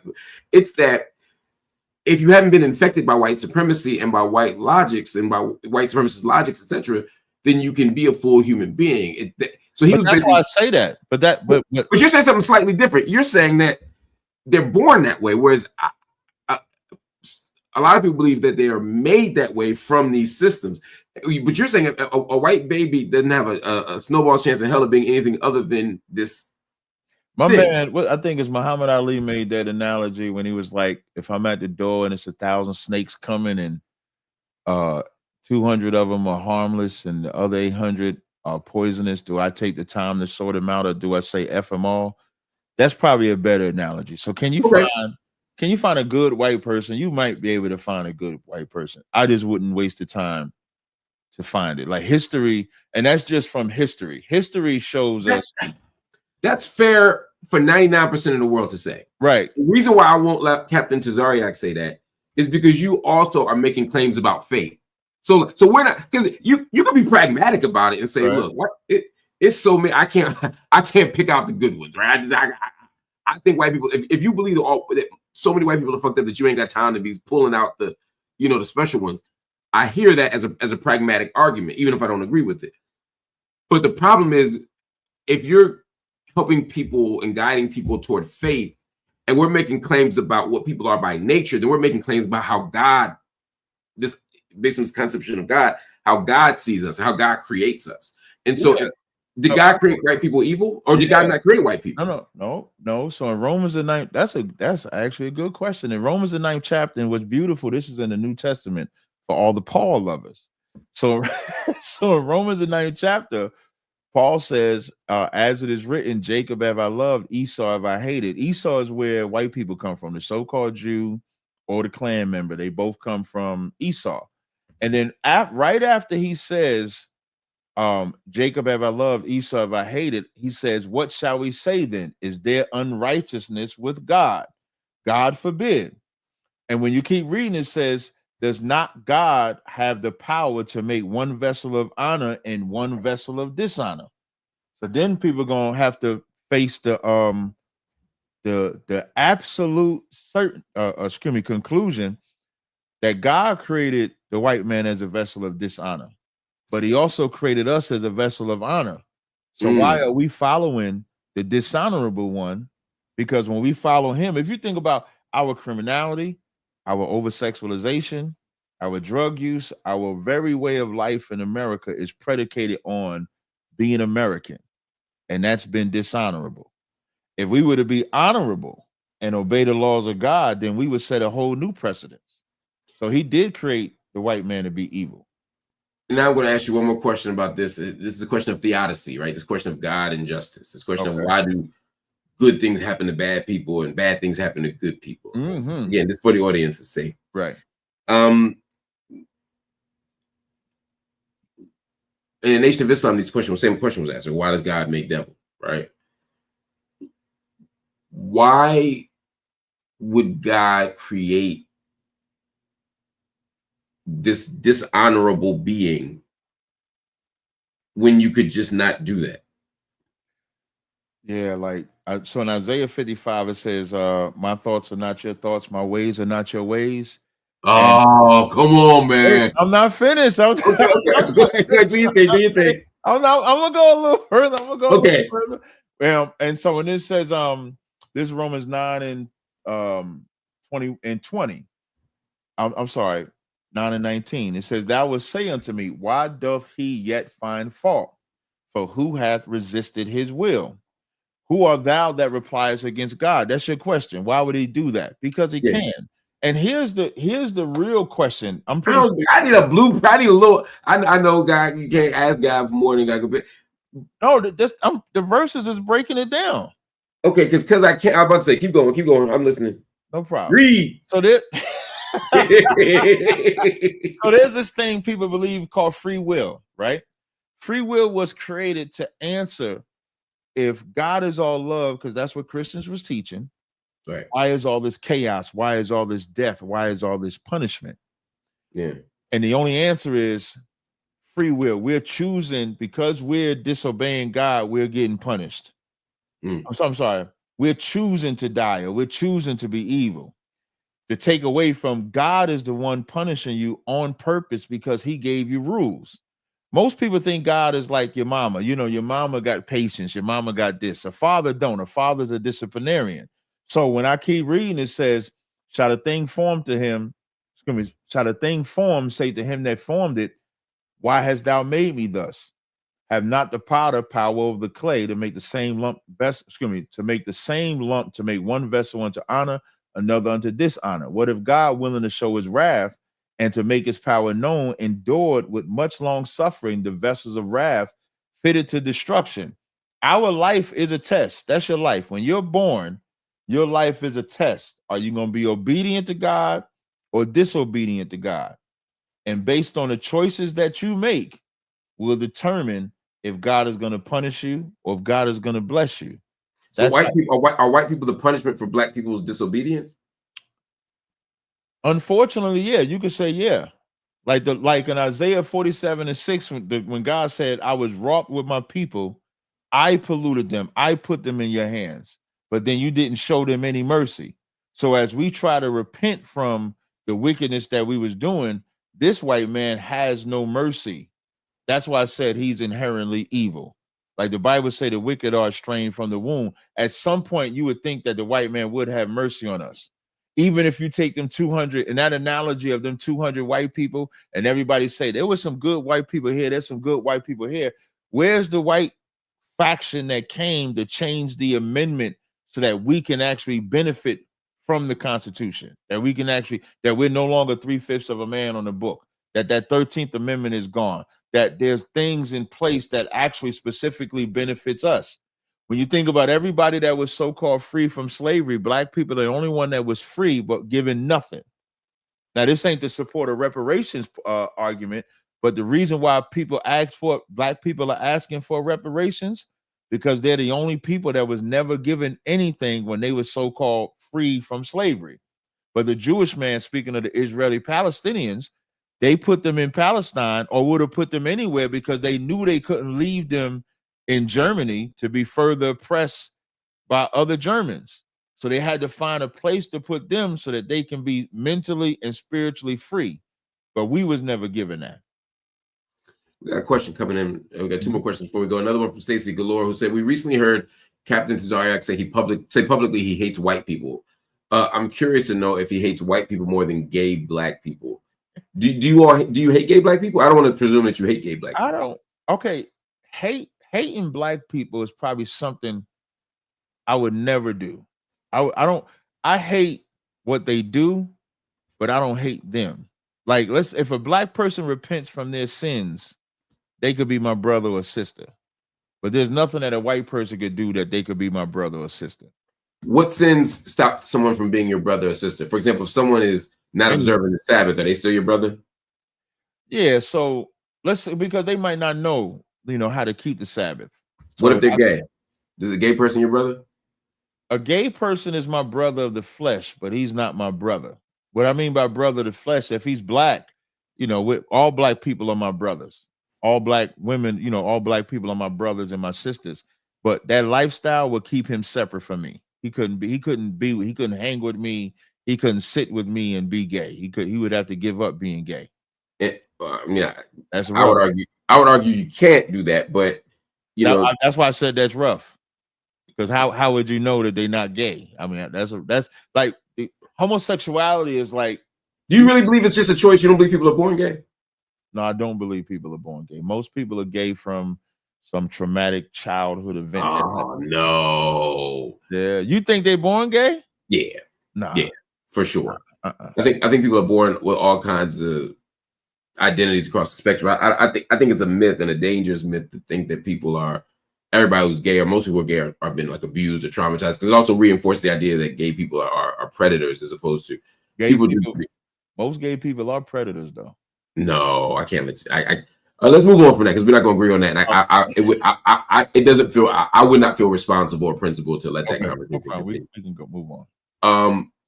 Bring Your Chagrinia said, speaking of seeing these guys in Philly, I'm curious what the opinions are of Move. Is the Captain Down with Ramona Africa? I'm not. I know of Move, but I don't know about it. Like, I just know that you're not a Philly guy, so yeah. I'm from Jersey, y'all. I just went to school in Philly, so I just know of Move. I know they was falsely attacked, I believe. Sure. What they was doing, but I don't know the whole history of Move to answer that. That's fair. Shout out to Isaac Hempseed, who just gave us 5 memberships. Thank you for donating, as always. Looks like a white guy. Look at that white guy gift a membership trying to buy. I don't think he's white though. Okay. I'm only saying that because he made a point of saying something about white people, and he could have been being funny or criticizing himself. But he made a comment. Yeah, let us know in the chat if you white. Yeah, let us know. Let us know. We got lineage questions.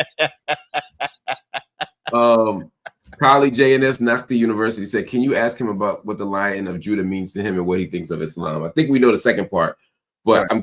I'm curious to know what the Lion of Judah means to you. The Lion of Judah, so each tribe has a signal or sign about them. Ephraim has the unicorn, Levi has the Urim and the Thummim, Benjamin has the wolf. So the lion is the symbol of Judah. So she must be talking about my yes. I just because I forgot I didn't even we both slow. I'm like, either. As I look to the right, I see that the Lion of Judah is right there. So that's the tribe I'm from. So this was actually gifted from me by a good sister in Detroit. She has sent this to me. So the Lion of Judah in Revelations, I think it's the 5th chapter. It calls Christ the Lion of Judah. So I'm a Judite, Lion, King of the Jungle. That's what that is. As far as the Islam, it's great for the Arabs. That's what I'll say about Islam. You got a lot on your plate. You're a busy man. I don't know if you follow everything going on in the world, but Kanye has pulled from y'all from time to time. Kanye making me scared to still like him because Kanye wilding. But I love Kanye.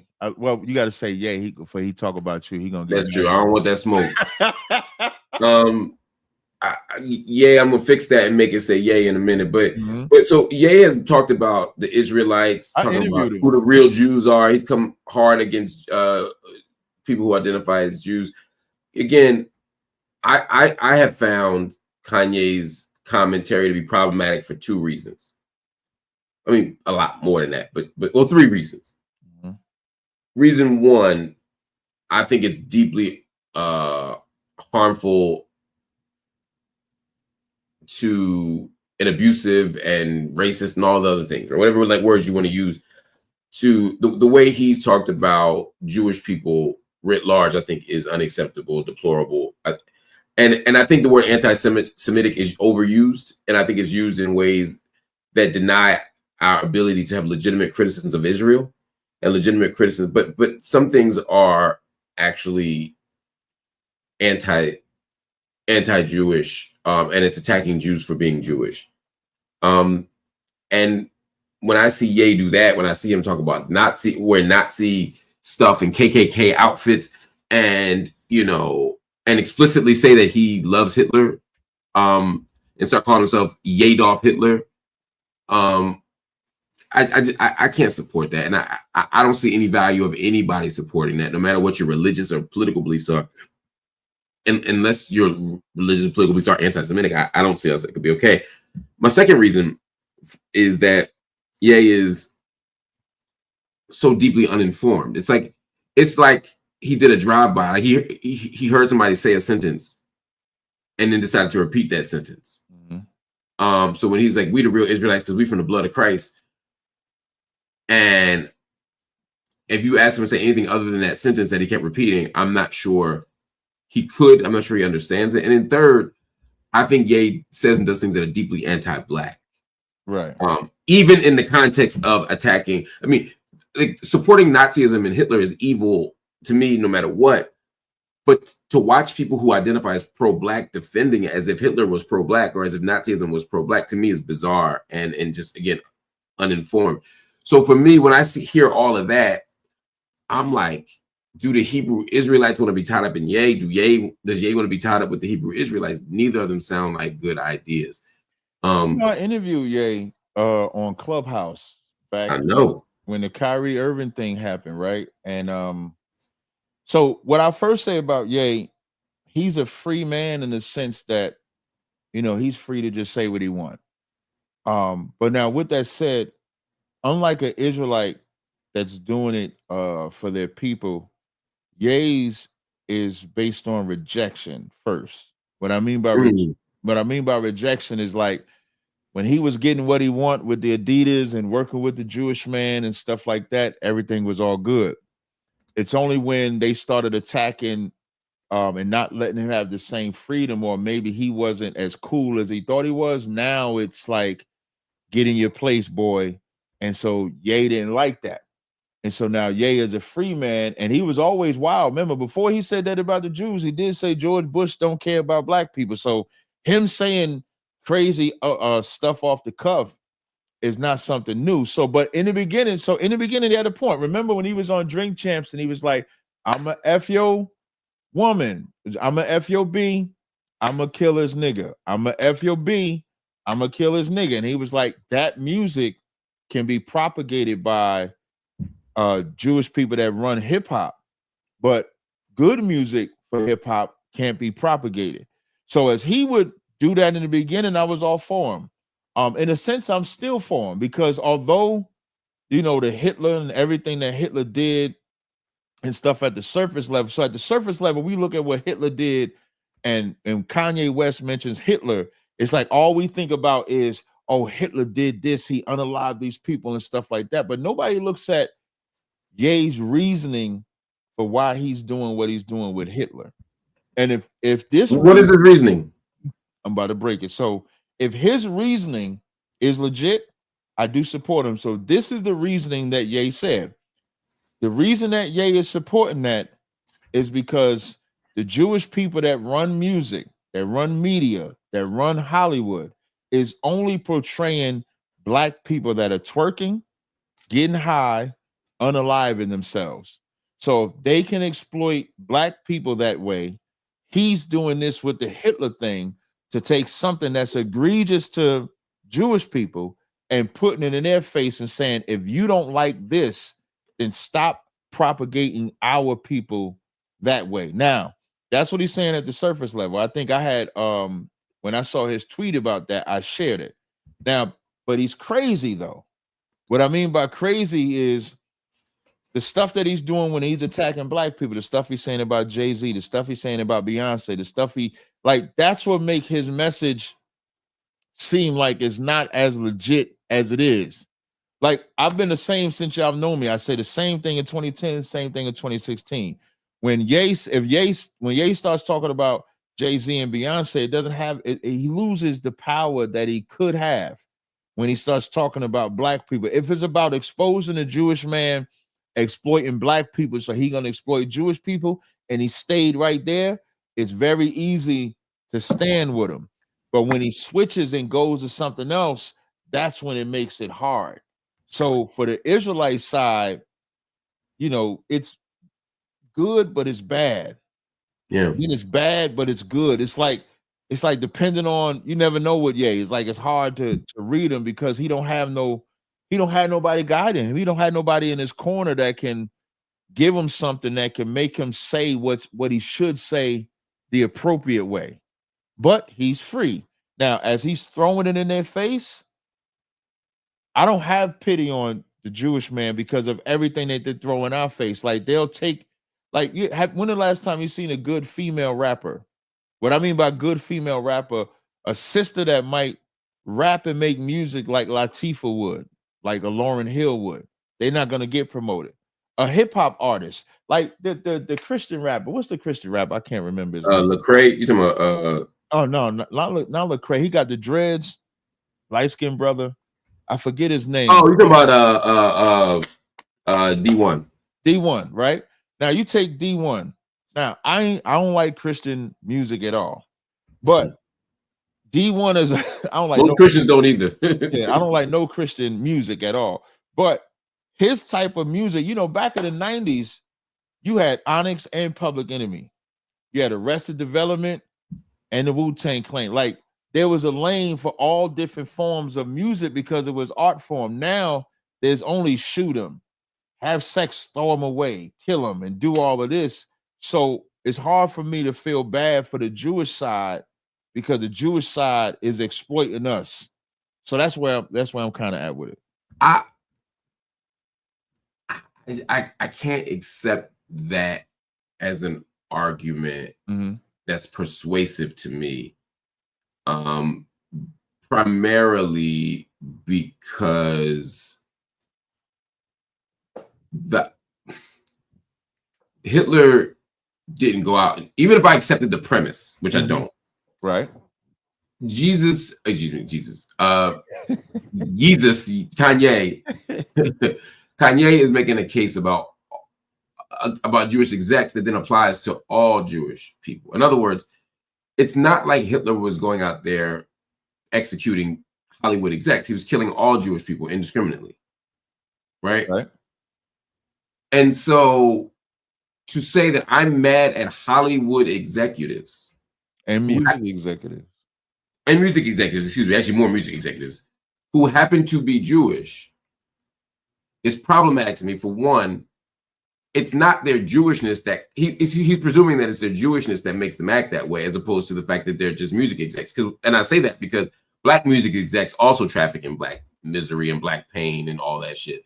So, when I see what the Black exec does and what the Protestant does, the Gentile, the Jew, whatever, I see them all do the same thing. I think that's a function of capitalism.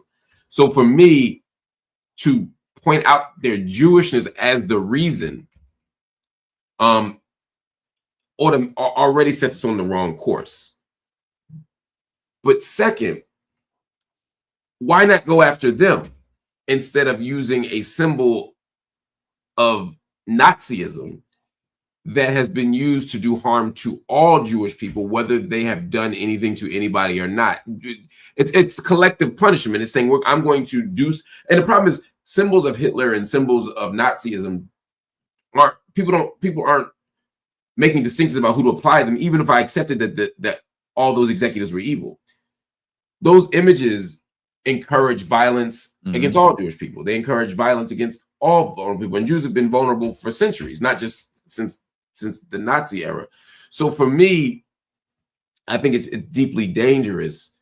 And it kind of loses the plot a little bit. Right. And yeah, that's why I say I don't agree with his methodology, because it don't have no structure. It's all over the place. But like, okay, I'm glad you said that. You know what I mean? Yeah. So that's what I'm saying. Like, it's good and bad, it's bad and good.